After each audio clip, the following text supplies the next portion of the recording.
Tervetuloa rakkaat katsojat Pommijätkien 4. tuotantokauden 5. jakson pariin.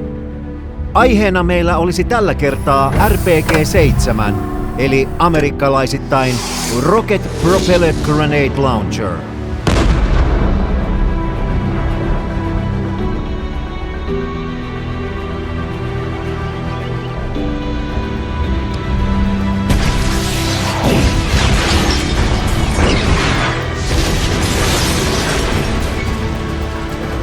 Vuonna 1993 Somalian milisit käyttivät RPG-7 tuhoamaan 2 Yhdysvaltain armeijan helikopteria Mogadishussa, ja siitä on näin tullutkin terroristien ja kapinallisten suosikkiase. Tämä 1960-luvun alussa panssaritorjunta-aseeksi tuotettu neuvostoliittolainen RPG-7 on olkapäältä ammuttava, uudelleen käytettävä putki, joka laukaisee ohjaamattoman, rakettikäyttöisen granaatin lähes 300 metriä sekunnissa nopeuteen. RPG-7 on halpa, helppokäyttöinen ja sitä on yli 9 miljoonaa kappaletta maanlaajuisesti valmistettu.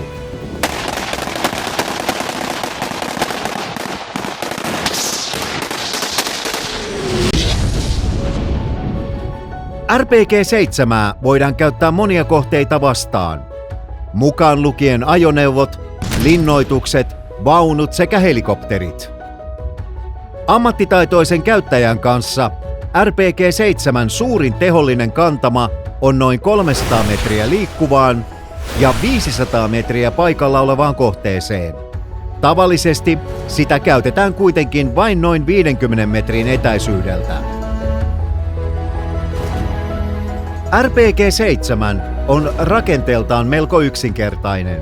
Se on sileäputkinen, olkapäältä ammuttava, yhden laukauksen kantorakettiase, joka tarjoaa rekyylittömän laukaisualustan.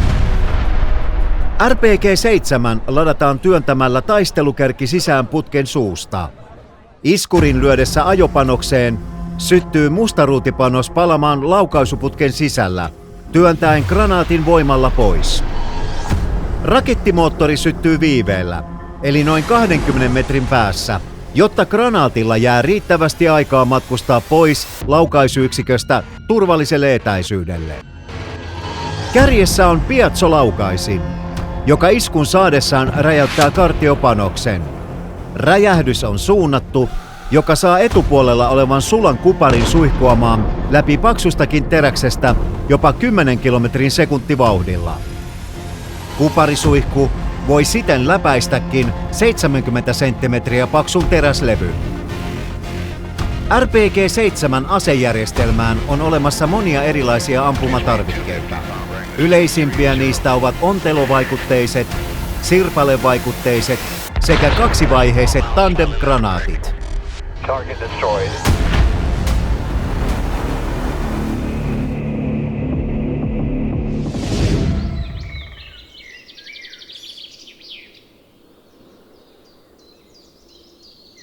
No niin, rakkaat katsojat. Nyt kun te tiedätte vähän perustietoja RPG-7 toiminnasta, onkin aika siirtyä Niinikoskelle pommipuistoon. Pommijätkät nimittäin eivät koskaan olleet päässeet ampumaan elämänsä aikana RPG-7, vaan armeijan harmaissakin ainoastaan kevyellä kertasingolla. Tämä vääryys piti miesten mielestä tietenkin korjata. Ja muista, että ethän tee mitään videolla nähtyä siellä kotona.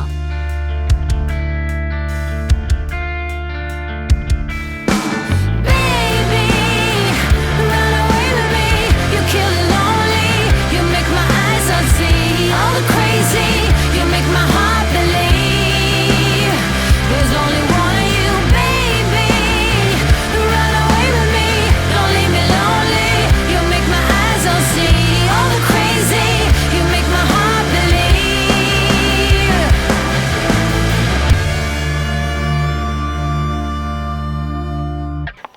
Tervetuloa Pommijätkien 4. tuotantokauden pariin. Tässä jaksossa tehdäänkin taas jotain uutta ja voin sanoa, että tähän jakso ylitti omatkin huikeat odotukset. Nimittäin en koskaan uskonut pääseväni ampumaan vanhan kansan RPG:llä. Joo, ja nyt ei ole mitään harjoitusjöötejä, vaan ihan kunnon granaatteja päissä. Tänään idea on se, että lähdetään testaamaan ja haastamaan RPG-ammus ja mennään sillä läpi eri kohteista. Rungothan ei ole terästä, eli nämä on tämmöisiä muovirunkosia ihan tämmöisen sirpalesuojan takia. Ja myös varmasti sen takia, että pommijätkät saa käyttää tämmöisiä. Eikö se ollut RPG? Se on PG-7VM. Joo. Sen niin kuin, tasan täsmälleen samat dimensiot kuin tehdasvalmisteisessa tuotteessa. Ja kokeillaan 2 eri räjähteellä. Mun muistaakseni tää peno on about samaa mitä on tehdasvalmisteisessa kärjessä. Mut postilaatikosta ehkä menee tällä nopealla dynylläkin läpi. Pakko tehdä yksi tai niin makea juttu. Tässä mikä tässä tulee. Keilarata. Hikko tekee tähän tämmösen, että penolla pyörittää, niin koetapas paukku, kun se heittää tuosta läpi. No niin, maailman ensimmäinen penokeilaus. No. Ei vitsi, 1 puu, pistän tuonne. No, koetapas heittää läpi siitä. Noniin. Lähtee.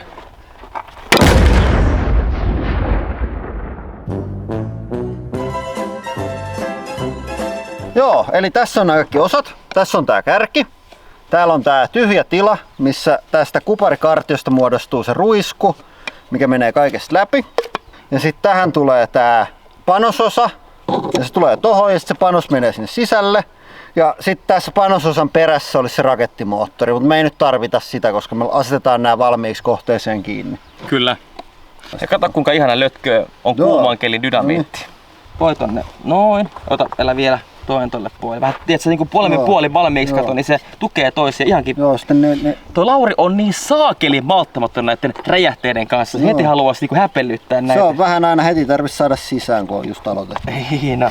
Hei, mut se on siinä saatana, ei muuta kuin postia. Ja jos jollekin epäselväksi, minkä takia tää laitetaan kiinni tuohon postilaatikkoon, niin ideahan on se, että tää ammutaan sieltä RPG:llä. Tää raketti, se kohtaa ton kohteen ja tuolla kärjessä se pietsukide sitten menee rikki ja antaa sen impulssin tänne taakse, jos se sitten räjähtää. Tässä on se hyvä puoli kanssa, että ei tarvitse jännittää sitä, että osuuko. Jos tää pitäisi ampua tohon noin, niin saattaisi olla aika tarkka laukaus. Hei, tohon käteen!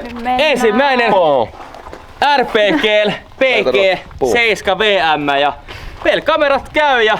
Kuuluu sua. Pistipäs kuulokkeet korviin, niin ei tinnittämä. Noniin. Me ollaan ready. Jes, sit lähtee. 3, 2, 1.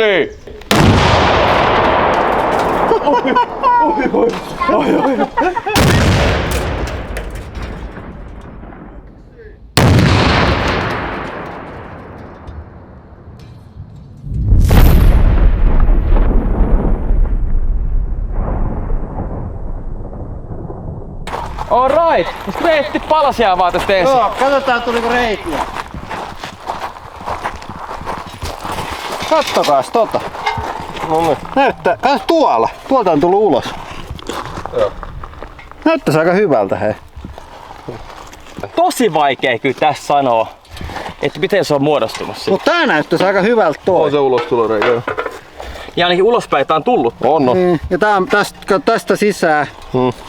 Mut sit sen toiselle puolelle se ei vaikuttanut toi räjähde niin paljon. Vähän on tuommoista roisketta, mutta se voi olla sit kun se on mennyt materiaalista läpi. Ja ei se nyt kaikki jää siihen. Voi teoriassa olla aika helvetin hyvä.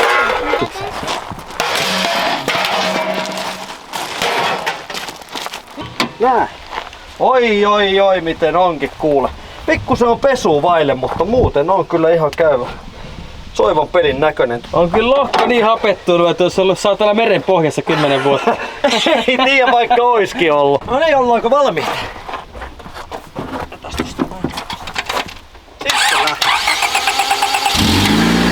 No, palmunalta. On kyllä ihan pirun kätevä kapistus. Oho. Niinpä tietenkin. Tuntuu olevan miesten tapana ottaa peltoautoista viimeisen kerran ilo irti ennen räjäytystä.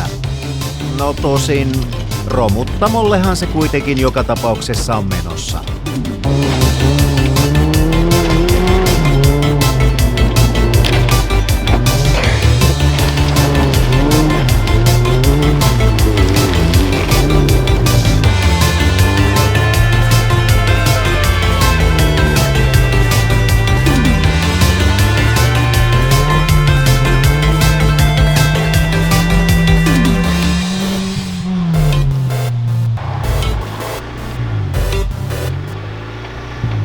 Ele pesemästä auto!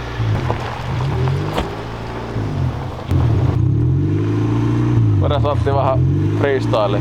On vähän ehkä hidas tää biitti, vähän vammaa, mut kattokaa meidän Civicki, tää vaan pommi Henkka tankkaa. Jee, se vaan taas pittaa ja sylkee, kohta mennään tonne kentälle ja ammutaan tätä paskakasaa kylkeen. Buu!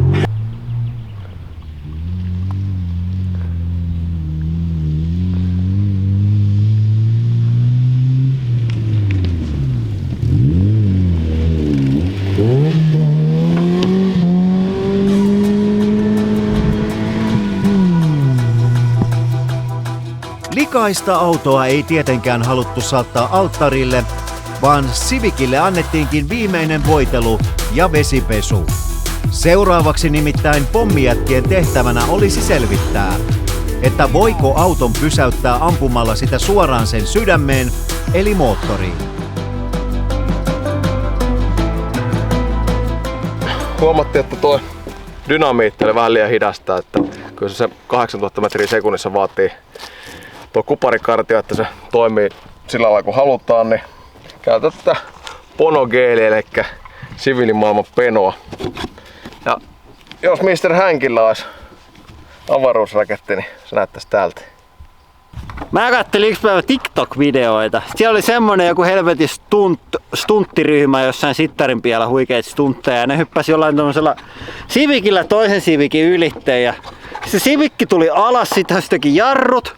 Niin se meni pulkkana sen parkkipaikan yli ja asuntovaunun sisään. Jossain Suomessa. Hauska juttu, ei siinä mitään.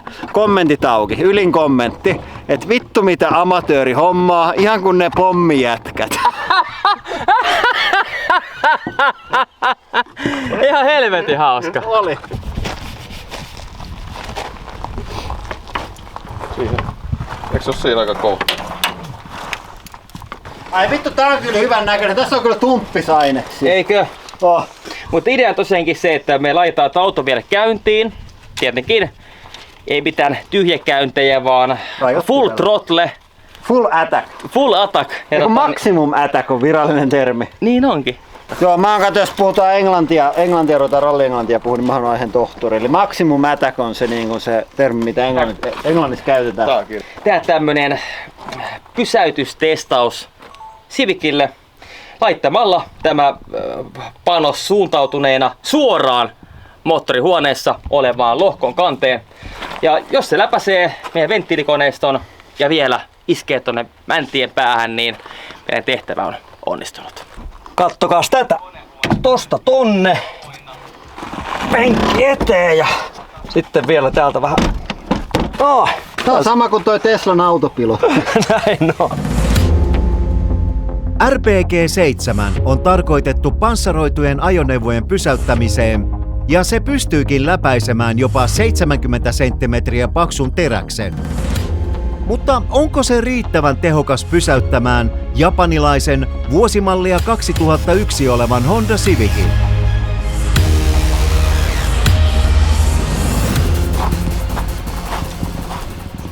Annahan mennä.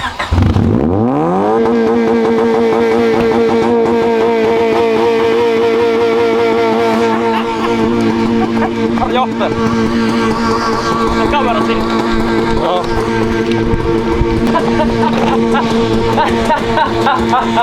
Tää on valmis. Joo! Ei muuta kuin ole hyvä! 3, 2, 1.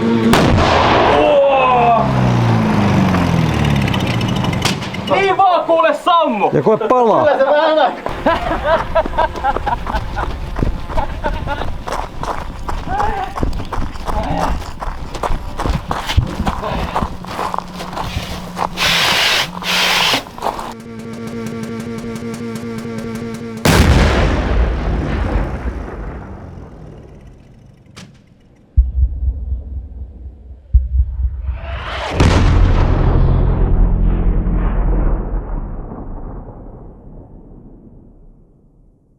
No mitäs vittua tää nyt on olevinaan? Kai tässä joku takku. Nyt tuo hengittää paremmin toi, kun se konepelti on tolleen vähän niinku reitetty. Joo, tää on tää ralliversio. Ei kyllä mä arvelinkin, että se niin saakelin kovaa tonne ampuu se, että siinä on vaan yksi mahdollisuus se, että se sammuttaa sen saakelin. Mutta ei sillain niinku sitä kuuluu möööö. Et kyllä se niinku vähän aikaa pyö sillain, että ei se kiille kannu. Ja tästä katolleen sitä, katso vittu nää sytkähommat irtos, et se tästäkin on johto poikki, totta kai se nyt pysähtyy. Joo. Ai niin totta, tietenkin Niin. sähkö, tai toi bensakone, tiedätkö, tulppa Kyllä kun poikki. laittais puolet vaan kiinni tosta niin taas mentäs.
Noniin, kukas muistaa tämmösen palas? Pitäisikö oikein saada niinku tästä tungettu tältä puolelta? Nyt näyttää kyllä turvalliselta. Noin vaan. Voisin nostaa sieltä. Noin. Vittu nyt kiinni sit vitus. Kai se siinä pysyy. Aivan. Panoksia olisi aika seuraavaksi nostaa. Ja todistaa myös se tosiseikka, rakkaat katsojat, että miesten tekemät panokset oikeasti toimisivat.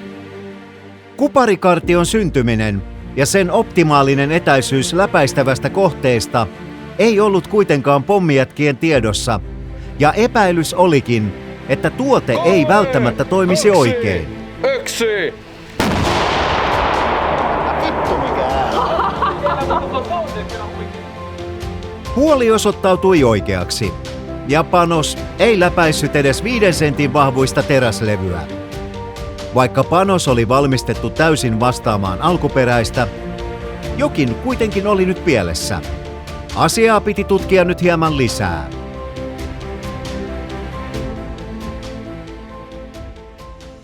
Joo, noihän ei oikein siis toimi. Ja tässä on semmonen juttu, että kun se osuu siihen tankin kylkeen tuo jööti, niin sehän lentää 250 metriä sekunnissa, mikä on sellainen rivakka hölkkävauhti. Sehän ei mikään ei tapahdu välittömästi. Kide hajoaa ja jotain tapahtuu ja sit siellä nallis räjähtää joku aine ja sit se muu aine rupeaa räjähtää. Et siinä on sähköreaktiot, kemiallisia reaktioita, kaiken maailman reaktioa. Ja jos oletetaan, että se tapahtuu melko rivakasti, että 1 millisekunti, niin se hitto menee siinä 12 senttiä millisekunnissa. Se voi olla, että meidän kärjet on liian pitkiä, koska toihan ei nyt se on paikallaan tuo jööti, kun se räjähtää, niin se voi olla, että se on oikeasti suunniteltu, että se menee vähän kasaan ennen kuin se räjähtää. Mä luulen kanssa, mä ostan ton idean ja kysin, kuule saattaa olla se, että lähdetään leikkaamaan jopa tosta puolen välin kohtaa poikki.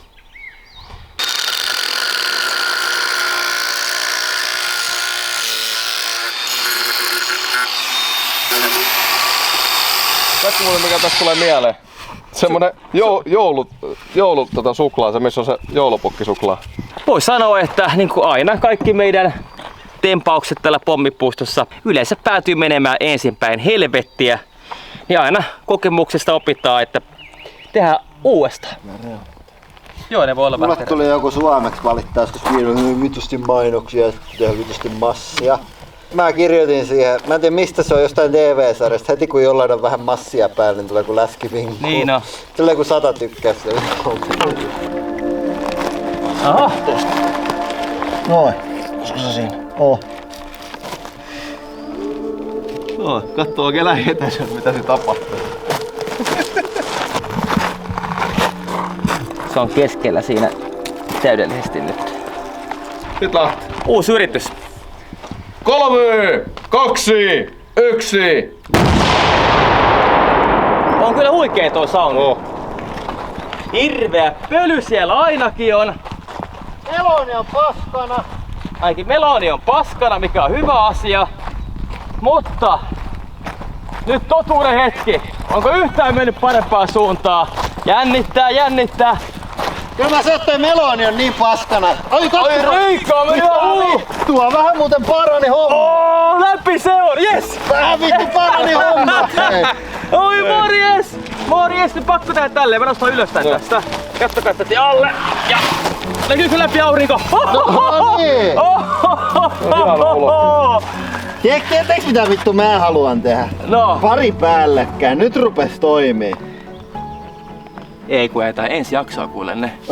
Ok. Totuus on se, että vetää haaste tälle. Joo. Nyt päästiin alkuun! Päästi Nyt toimimaan! toimii, Kyllä mä sanon tälleen näin, että on aivan valtava tää aukko tässä. Oh. Ja tässä on vanha jälki, mikä oli 10 senttiä kauempana. Joo. Ja sitten se, mikä oli 10 senttiä lähempänä, niin kusihanke. Joo, aivan uskomaton ero. Oh. Miesten tutkimustyö kantoi hedelmää ja panos alkoi toimia niin kuin sen pitikin. Teräskin joutui antautumaan kuparin voimalle, mutta optimaalisen porkkanan muodostumiseen olisi vielä matkaa. Pommijätkien tehtävä oli kuitenkin onnistuneesti suoritettu, ja miehet voivatkin hyvillä mielin lähteä seuraavan jännittävän haasteen pariin. Hyvä Suomi, hyvä pommijätkät! Annetaan tän jakson olla tässä. Ja muista myös tilata kanavaa ja paina sitä kellonkuvaa, niin saat ilmoituksen meidän videoista. Ja kommentoi alle muutenkin, että mitä kaikkea voitaisiin tehdä vaikka sitten joku toinen kerta. Ei muuta kuin ensi kertaa. Se on morjesta!